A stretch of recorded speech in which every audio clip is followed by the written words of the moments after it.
AI যুগে প্রযুক্তিগত বিপ্লব এবং কর্মহীনতার আশঙ্কা এ স্লোগানকে সামনে রেখে নারায়ণগঞ্জের রূপগঞ্জে গ্রিন ইউনিভার্সিটি অব বাংলাদেশে ২ দিন ব্যাপী শুরু হয়েছে সপ্তম আইইইই এসটিআই আন্তর্জাতিক সম্মেলন। আজ রূপগঞ্জে আমেরিকান সিটিতে স্থায়ী ক্যাম্পে এ সম্মেলনের উদ্বোধন অনুষ্ঠানে উপস্থিত ছিলেন তথ্য ও যোগাযোগ প্রযুক্তি বিভাগের সচিব শীষ হায়দার চৌধুরী, এনডিসি এবং সম্মেলনের পৃষ্ঠপোষক জিইউবি উপাচার্য অধ্যাপক ডক্টর মোহাম্মদ শরীফ উদ্দিন সহ অনেকে।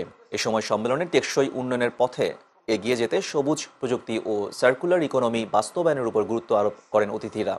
বলেন, এআই যুগে প্রযুক্তি কেবল দ্রুততা আনবে না, বরং নিশ্চিত করবে যে কৃত্রিম বুদ্ধিমত্তার প্রতিটি পদক্ষেপ যেন মানবিক মূল্যবোধ দ্বারা নিয়ন্ত্রিত হয়। আগামীকাল বিকেলে ২ দিন ব্যাপী এ সম্মেলনে সমাপ্ত হবে।